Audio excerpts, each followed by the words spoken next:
comme une date qu'on ne doit pas rater. Nous, le comité, on se dit toujours, même si on trouverait peut-être qu'on honore, on n'honore pas ici le mort, on honore ici Réminé Souta, le vivant qui a fait vibrer le pays. C'est ce qu'on fait ici quand on vient là. Et quand on vient là aussi, c'est un moment que nous trouvons privilégié. Privilégié pour dire combien ces grands penseurs de notre pays comptent. Ils comptent tellement, ils n'ont pas compté peut-être au moment où ils ont pensé, où ils ont écrit, où ils ont dit. Mais les pensées traversent. Les pensées traversent. Et les pensées demeurent. Et les pensées ne s'effacent pas. Même si, une fois qu'elles sortent, elles ne font pas éclat, le temps faisant, elles feront éclat. Et on peut parler de ça pour Réminé Souta. Parce que moi, j'aime bien dire que chaque fois qu'on est en contact avec un écrit de cet illustre Réminé Souta, on se demande vraiment, est-ce que ce n'est pas quelqu'un actuel qui aurait écrit ça? Puisque les choses demeurent vraies. Je voudrais ici dire combien le comité est quand même content de plus en plus de sentir que de ça et de là, il y a quand même des voix qui montent pour parler de Réminé Souta. Et puis nous, dans notre humble action, nous arrivons à transmettre au fur et à mesure, puisque nous allons dans les écoles, nous allons dans les collèges, nous avons, et puis des rendez-vous, Madame le maire, encore lors de votre cérémonie des vœux, pour pouvoir essayer de transmettre aux jeunes. Parce que si notre jeunesse prend vraiment conscience que leur pays produit des hommes de valeur, parce que vous savez, je suis désolée de le dire, mais nos enfants ont le sentiment que tout ce qui serait véritablement valeureux serait ailleurs que chez nous. Donc il nous appartient de faire sortir, c'est pas facile, hein, mais avec détermination et abnégation, de faire sortir comme ça tous ces gens-là qui ont construit le pays. Donc c'est dans ce sens-là que nous sommes ici ce mardi 30, sous un ciel qui est radieux. On a le soleil, la nature est avec nous. Réminé Souta, grand visionnaire saint-claudien, grand visionnaire guadeloupéen, grand visionnaire caribéen. Réminé Souta, honorable personnalité, qui peut-être n'a pas marqué son temps comme ça se devrait, mais qui continue à marquer son temps. Il a traversé le siècle dernier, il traverse ce siècle-là. Permettez qu'aujourd'hui, nous lui redisions respect pour M. Réminé Souta, respect passionnément. Soucieux de son pays, Réminé Souta a toujours œuvré et œuvré dans l'ombre. Et ça, c'est très bien. Œuvrer dans l'ombre, c'est pas facile pour beaucoup de personnes d'œuvrer dans l'ombre. Parce que œuvrer dans l'ombre, ça ne porte pas les fruits tout de suite, mais ça porte les fruits à un moment. Alors, je voudrais dire, il a été soucieux tant de sa commune, tant de son pays, tant que de toute l'entité caribéenne. Alors, avec en tête ce leitmotiv, servir son pays. Et servir, c'est un verbe, j'aime beaucoup le dire, il n'est pas commun. Il n'est pas commun parce que quand on sert, on n'attend rien. On n'attend rien.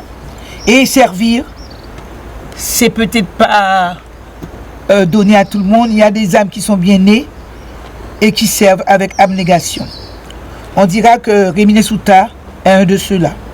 Ce grand précurseur qui très tôt, il a bien compris que son pays était riche, que son pays était vraiment une belle émeraude et que son pays avait tout pour réussir. Mais là, les choses ne se sont pas toujours passées comme on aurait voulu. Quand il nous dit qu'on avait le ciel, l'eau, hein, qu'on a tout, on a tout cela comme richesse, et que ces richesses ne sont pas exploitées, et que si elles étaient exploitées, ah ben la Guadeloupe aurait pu s'en sortir.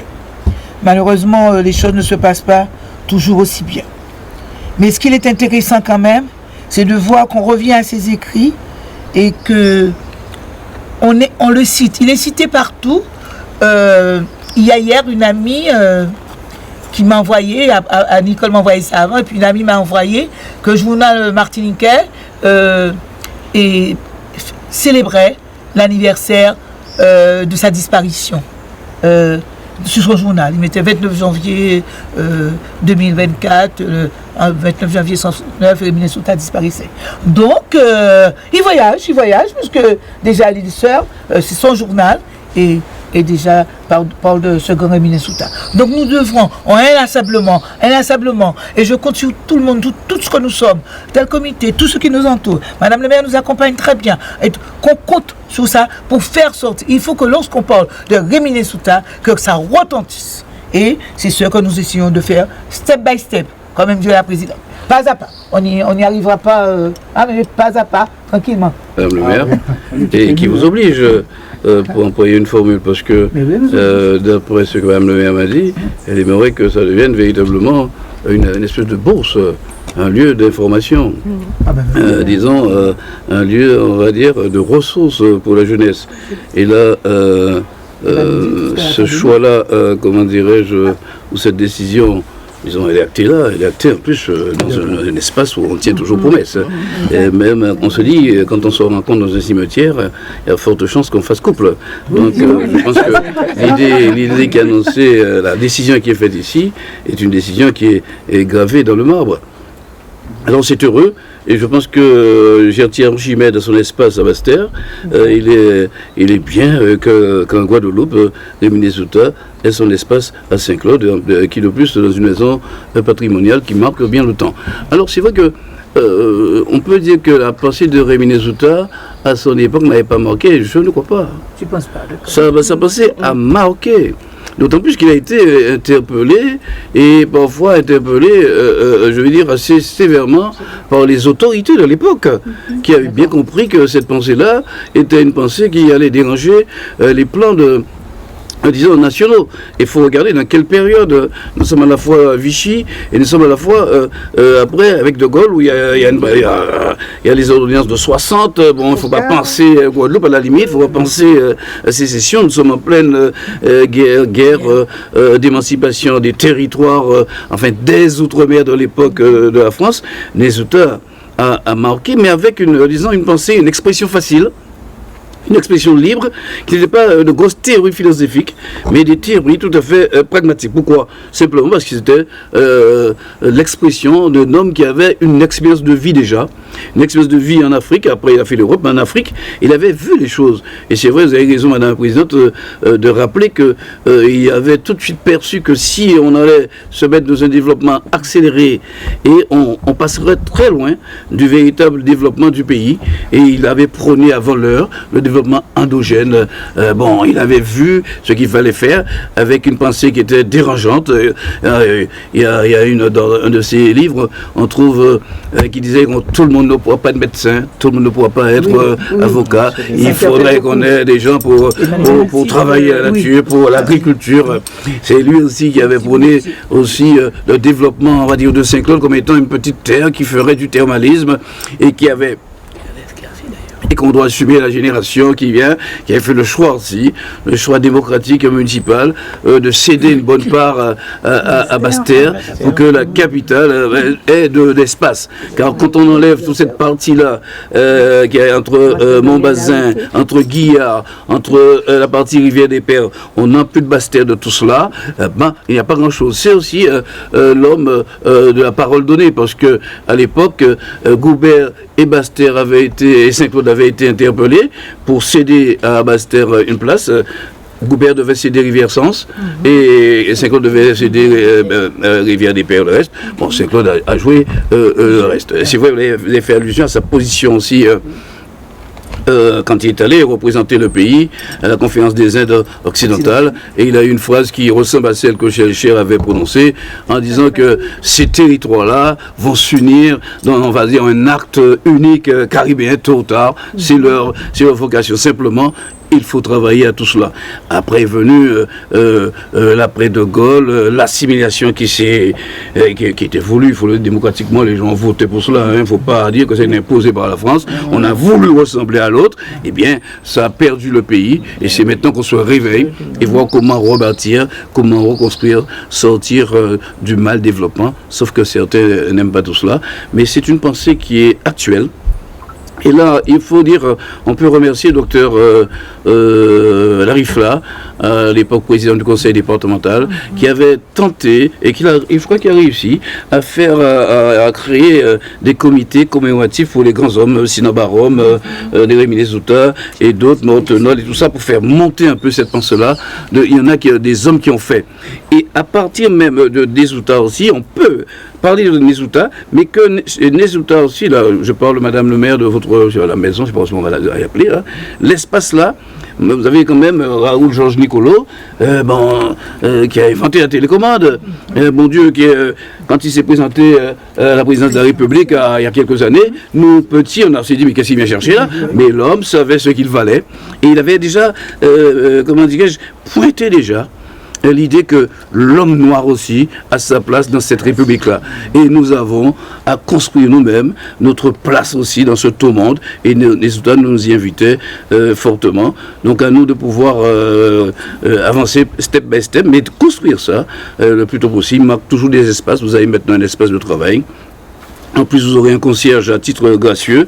Donc, je pense qu'on a les moyens maintenant de pouvoir ouvrir tout cela. En tout cas, merci à Madame le maire de cette offre-là qu'elle nous fait en cet instant-là. Et je peux vous dire, pour traverser le Bourg, assez souvent, ce n'est pas quelque chose qui serait à construire, c'est quelque chose qui serait justement à achever, qui est déjà presque achevé, je pense. Là, donc, ce n'est pas parole en lait, c'est une véritable parole qui ressemble à la parole de Nesouta. Alors je regarde là comme ça, je pensais que j'allais pouvoir battre le record en tant que maire, j'ai pas battu le record en conseil départemental. Voilà, 45. Il faut savoir qu'il est entré ici tardivement, il avait un âge. Hein. Oui, c'est comme ça, je pense. Hein. Mais un homme respecté, respecté par les autorités militaires, il les a défiés. Il les a défiés parfois avec l'humour, parce qu'il pratiquait l'humour, pour pouvoir dire ce qu'il pensait du pays. Et c'est cette capacité à jouer du mot qui a fait qu'un enfant n'a pas enfermé. C'est cette visionnaire. Parce que tout ce qu'il avait prédit, même dit, il y a beaucoup de choses qui ne sont pas encore mises en mouvement, mais il y a déjà un frémissement. Et c'est vrai aussi, Lucie Weck, qui est maire et qui a fait partie de la municipalité, j'allais dire, construite vaillamment par une équipe menée par maintenant monsieur le député Élie Califère, qui est aussi mon binôme au conseil départemental. C'est vrai aussi que l'esprit Nesouta a été mis en avant à Saint-Claude. Et je peux le dire sans langue de bois, hein, depuis Élie Califère. Et son équipe, et son groupe, et Lucie Weck qui prend aussi le flambeau maintenant, et toute l'équipe qui est ici présente, c'est très important. Parce que les grands hommes ne peuvent le demeurer que si d'autres véhiculent les idées et mettent en mouvement, justement, ces actions. Et moi, Élie, tu disais, tu regardais pour les records. Alors je me suis dit, mais Saint-Claude quand même a eu des personnes qui ont été, ne serait-ce qu'au niveau du sentiment, de la relation vis-à-vis du peuple, très, très en lien.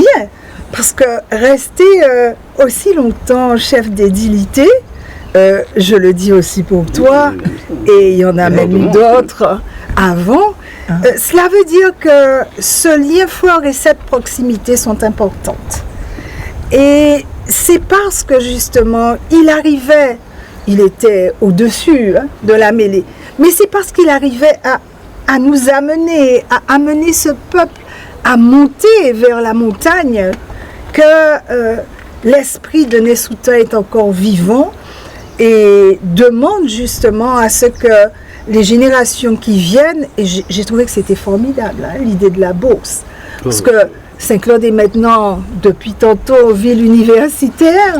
Saint-Claude est une ville de chercheurs. Saint-Claude est une ville d'auteurs. Saint-Claude est une vraie ville vivante, la ville montagne, et qui, on peut dire, crache justement ce feu de l'intelligence. Et il est important que Nessuta soit l'un des phares, sinon le phare le plus fondamental de cette ville, mais pas uniquement pour Saint-Claude, mais pour la Guadeloupe et la Caraïbe. Parce qu'on parle souvent de la Caraïbe, mais maintenant posons les jalons véritablement caribéens. Et Nessuta est un précurseur. Nessuta a même été plus qu'un précurseur. Il l'a demandé, il a été un initiateur de ça. J'allais dire un incubateur. Bon, tout le monde ne peut pas suivre les grands hommes, ou alors ils sont tellement en avance qu'on attend 2 générations pour que cela se produise véritablement. Mais je pense que l'heure est arrivée. Merci Madame le Président, merci à la municipalité, merci Monsieur le député, et puis on va dire aussi merci aux archives, parce que là il faudra les mettre à contribution, hein, les archives départementales, elles sont là aussi pour cela, et je crois qu'il y a des pépites vraiment à trouver, des thèses aussi à produire, donc vraiment il y a matière, et merci encore à Rémi Nessuta. Comme chaque année, j'y suis. Et encore, si Dieu me prête vie, j'y serai aussi. Tout à fait, nous avons décalé d'1 jour pour des raisons exceptionnelles. Et aujourd'hui, nous y sommes et nous tenons toujours à y être. Et aussi, l'œuvre du comité Rémi Nessuta, ça sera de pouvoir parler, faire connaître qui était Rémi Nessuta et aussi ouvrir l'histoire à tous ceux et celles qui ne la connaissent pas et qui n'ont pas connu Rémi Nessuta. Cela va être le devoir de la présidente et de son comité de pouvoir faire parler et faire jouir la pensée de Rémi Nessuta. Jamais d'en oubli. C'est l'objectif prioritaire du comité Rémi Nessuta. Ce 29 janvier 1969, où Rémi Nessuta a disparu, on a senti que le baobab s'était abattu. Et il laissait un héritage à qui voulait le prendre, cet héritage culturel et intellectuel, à qui voulait se l'approprier, il le laissait. Et ce comité Rémi Nessuta, qui a été créé quelques années après, s'est emparé de cet héritage et veut absolument que les idées de Rémi Nessuta sortent de l'oubli parce qu'elles sont actuelles. Nous en avons besoin. Le peuple guadeloupéen en a besoin. Hein, il avait déjà tout tracé, il avait montré la route. Oui, la jeune génération doit connaître et nous nous y attachons. Il faut la transmission de ces valeurs. Nous allons dans les collèges, nous allons dans les écoles, nous continuons encore, nous continuons jusqu'au bout. Et puis, ce qui nous plaît, c'est que là où nous sommes déjà allés, au collège de Trois-Rivières, au collège de Rémi Nessuta, eh bien, c'est un accueil, les jeunes accueillent. Parce que je dis, madame, vous nous avez appris quelque chose. Monsieur, vous nous avez appris quelque chose. Ils sont contents, ils sont très très contents. Donc nos jeunes sont friands. C'est à nous de continuer la mission qui nous est confiée. Oui, c'est rassurant pour moi, parce que je sens que j'ai la ville de Saint-Claude à mes côtés, monsieur le député qui est à nos côtés, madame la conseillère départementale. On sent que finalement les autorités de la ville, les autorités du canton sont là avec nous. Eh bien, ça nous encourage et puis nous savons que nous pouvons compter sur eux quand nous avons des projets à monter, parce que pour faire connaître Rémi Nessuta, il nous faudra aussi passer par des projets intéressants, monter des petits films. Et ça, vous savez, maintenant, c'est tout ce qui est audiovisuel, hein, que les jeunes, il faut que ça soit attractif, il faut les attirer. Donc on aura tout ça à construire pour que nos jeunes aient du plaisir à connaître Rémi Nessuta. Les archives départementales, parce que là, il y a des pépites. Il y a vraiment des pépites. Tout ce qu'on connaît maintenant de Rémi Nessuta, on ne l'a pas encore, puisque les archives laissent encore quelques secrets. Il va falloir que les archives, que nous y allions, que nous associons les archives. Parce que madame, la directrice des archives, m'avait dit qu'elle était aussi à notre disposition. Donc je pense que si nous allons la voir, nous remettons ça en place et on pourra faire un bon partenariat.